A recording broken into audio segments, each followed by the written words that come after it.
दुसरी गोष्ट काय आहे, की वजन नियंत्रित राहते. भूक नियंत्रित ठेवते आणि कॅलरी कमी आपण इनटेक करतो आणि आपली भूक नियंत्रणमध्ये राहते आणि त्यामुळे आपलं वजन देखील नियंत्रित राहते. आणि तिसरी गोष्ट काय आहे, की आपलं पचनक्रिया चांगली होत असते. कारण काय आहे, की आपण वयाच्या मानानं पचनक्रियेवरती आपला परिणाम झालेला असतो. त्याचबरोबर आपण इतर काही गोष्टी आजपर्यंत ज्या काही खाल्लेल्या असतात, त्यामुळे पचनसंस्था बिघडलेली असते किंवा वीक पचनसंस्था एकेकांना पचनाचा त्रास असतो. त्या सर्वांसाठी ही फायबर अत्यंत उपयुक्त घटक आहे. त्यामुळे तुमची पचन क्षमता चांगली होणार आहे. बद्धकोष्ठता टाळणार आहे. आणि चौथी गोष्ट काय आहे, की रक्तातील साखरेवरती नियंत्रण ठेवले जाते. म्हणजे रक्तामध्ये अतिरिक्त जी साखर आहे, ती शोषून घेतली जाते आणि फायबर इंटेक केल्यामुळं त्याचं देखील नियंत्रण केलं जाते. आणि 5वं सर्वात महत्त्वाचं काय आहे, की आपल्या आतड्यांच्या मध्ये एक हे असतात अतिसूक्ष्म असे मायक्रोबायोम म्हणून घटक असतात, जीवाणू असतात. त्यांचं आरोग्य जर सुधारायचं असेल, चांगलं राहायचं असेल, तर आपल्याला फायबर फार गरजेचं आहे. कारण कसं असते, की आपल्या पूर्ण शरीरामध्ये सगळ्या गुड बॅक्टेरिया आणि बॅड बॅक्टेरिया असा प्रकार असतो. तर आपल्या गुड बॅक्टेरियांचं जर चांगलं आरोग्य सुधारायचं असेल, तर आपल्याला ही फायबर त्यामध्ये खूप महत्वाची भूमिका बजावतो. नेक्स्ट तर आता आपण पाहू शकतो, की फायबर आणि वजन ह्याचा काय संबंध आहे? फायबर घेतल्यामुळे वजन का? सर मग प्रत्येक कोचेस सांगत असतात आपल्याला, की जेवणापूर्वी सॅलड घ्या, सॅलड घ्या, सॅलड घ्या. का? तर त्याचा नेमका काय परिणाम होतो तो आपण आता पाहणार आहोत. तर ज्यावेळी आपण सॅलड घेतो जेवणाच्या आधी म्हणजेच फायबर इंटेक करतो, त्यावेळी काय होत असतं, की ते जास्त वेळ पोट भरल्यासारखं आपल्याला भासत असतं. कारण फायबरमध्ये काय असतंय, की पचन संस्थेत पाणी शोषून घेते ते. आपल्या पूर्ण पचन संस्थेमध्ये आपण किती पाणी पितोय किंवा इतर अन्न घटकाद्वारे जे पाणी आतमध्ये जाते, तर ते शोषून घेतलं जाते आणि त्यामुळे ते अ, अ, शोषून ते फुगते आणि त्यामुळे भूक लागत नाही आणि आपले जे अन्न घटक आहे ते हळू पचन होत असते. हां. आणि अनावश्यक खाणे आपले कमी होते. भूक लागत नाही त्यामुळे अनावश्यक हे कमी होते. Next sir, gut health. गट हेल्थमध्ये फायबरचे एक महत्वाचं सामर्थ्य असते, की गट हेल्थ म्हणजे काय? तर आपल्या आतड्यांचं हेल्थ.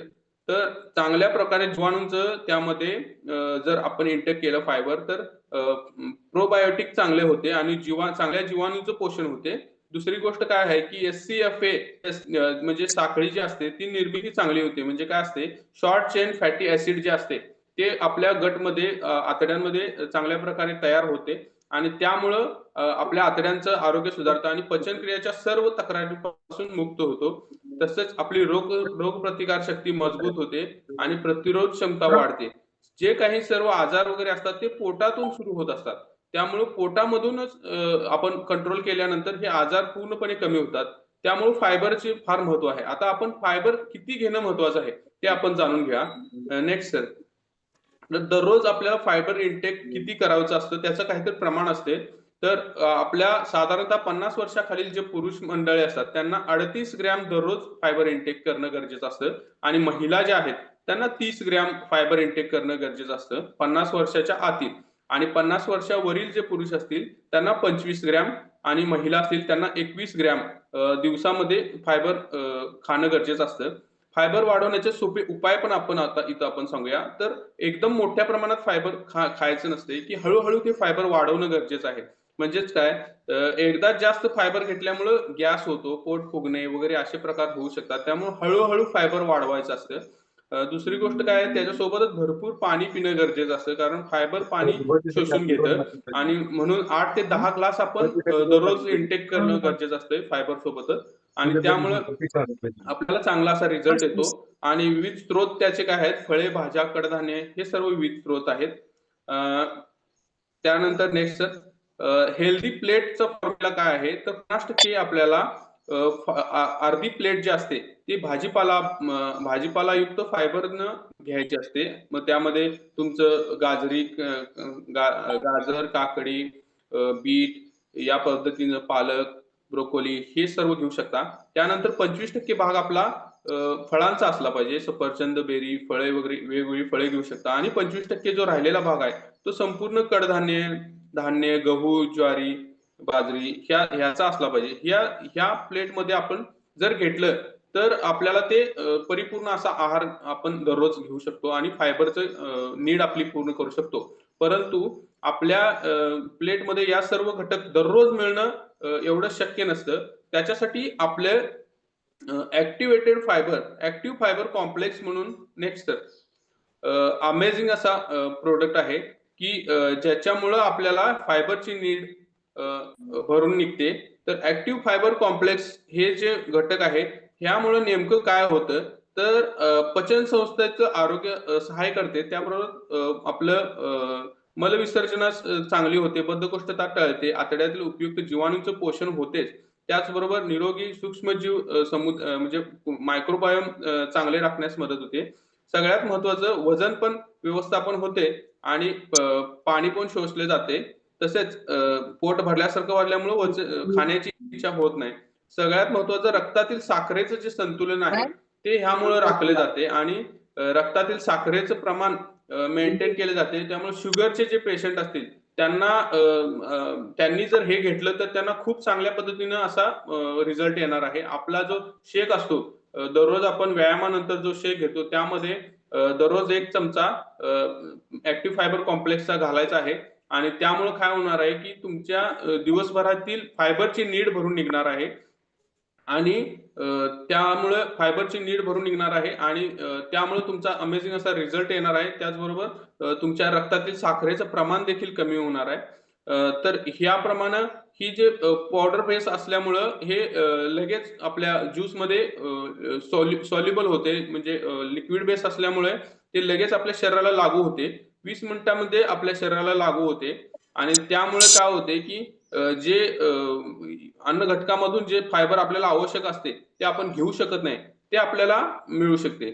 आणि त्यासोबतच दुसरं आपलं आहे ॲक्टिव्हेटेड फायबर टॅबलेट्स आहेत. तर नेक्स्ट सर, ॲक्टिव्हेटेड फायबर टॅबलेट्स काय काम करते, तर जे ज्याप्रमाणे फायबर कॉम्प्लेक्स काम करतं, ते त्याचप्रमाणे हे ॲक्टिव्हेटेड फायबर टॅबलेट पण काम करतात. त्यामुळे पचनक्रिया सुधारते आणि फायबरच्या पचन बळकटी करते. बद्धकोष्ठता सुधारते, वजन नियंत्रणात राहते आणि पोट भरल्यासारखे राहते. हे समान आहेच, पण ब्लड शुगर देखील नियंत्रित राहते आणि साखरेची पातळी शरीरामधील मेंटेन होते आणि मधुमेहाचा धोका टळतो. त्याचबरोबर पोटातील गुड बॅक्टेरिया वाढते, हृदयाचं आरोग्य चांगले राहते. ह्या सर्व गोष्टी आपल्याला करायच्या असतील, तर जर का फायबरचा इंटेक आपल्याला चांगल्या पद्धतीने मेंटेन करायचा असेल, तर ॲक्टिव्ह फायबर कॉम्प्लेक्स ही आपल्या शेकमध्ये 1 चमचा किंवा ॲक्टिव्हेटेड फायबर टॅबलेट्स असतात. 90 गोळ्यांची एक हे असते बॉटल असते ती. त्यामधल्या प्रत्येक सकाळ, दुपार, संध्याकाळी, सकाळ शेकनंतर, दुपारी आणि संध्याकाळी आपल्या आहारानंतर एक-एक टॅबलेट घ्यायचं आहे. तर हे घेतल्यामुळं आपल्याला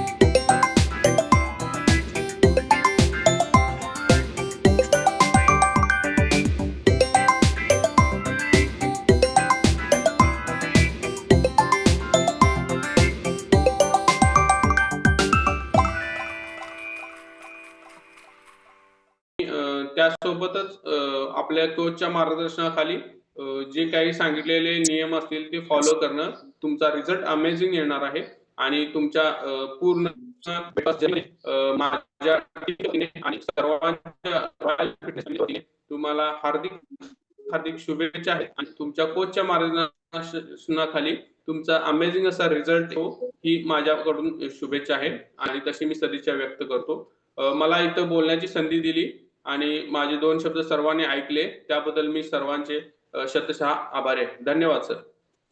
Recording stopped. येस सर, खूप जबरदस्त आणि खूप अमेझिंग अशी आपण माहिती दिलेली आहे आणि सगळं अभ्यासपूर्ण ही माहिती होती. कारण बरीच लोक फिटनेसच्या जर्नीमध्ये असतात, मात्र कुठल्या घटकाचं काय महत्त्व आहे हे माहीत नसल्यामुळं त्या गोष्टी खाण्यामध्ये येत नाहीत आणि त्याचे मग दुष्परिणाम होऊ शकतात. जो माणूस फायबर इंटेक प्रॉपर करतो ना, त्याचं वेट मॅनेज पण चांगल्या पद्धतीनं राहतं. त्याचा डायजेस्टिव्ह ट्रॅक खूप छान असतो. एक लक्षात घ्या, कारण आतील सगळ्या गोष्टी क्लीन करण्याचं काम फायबर करतं. फायबरचे अनेक फायदे सरांनी सांगितले, जसं की हृदय आहे, बाकीच्या गोष्टी आहेत. तर त्या गोष्टीचा अभ्यास करा आणि आपल्या सकस संतुलित आहाराबरोबर ॲक्टिव्ह फायबर कॉम्प्लेक्स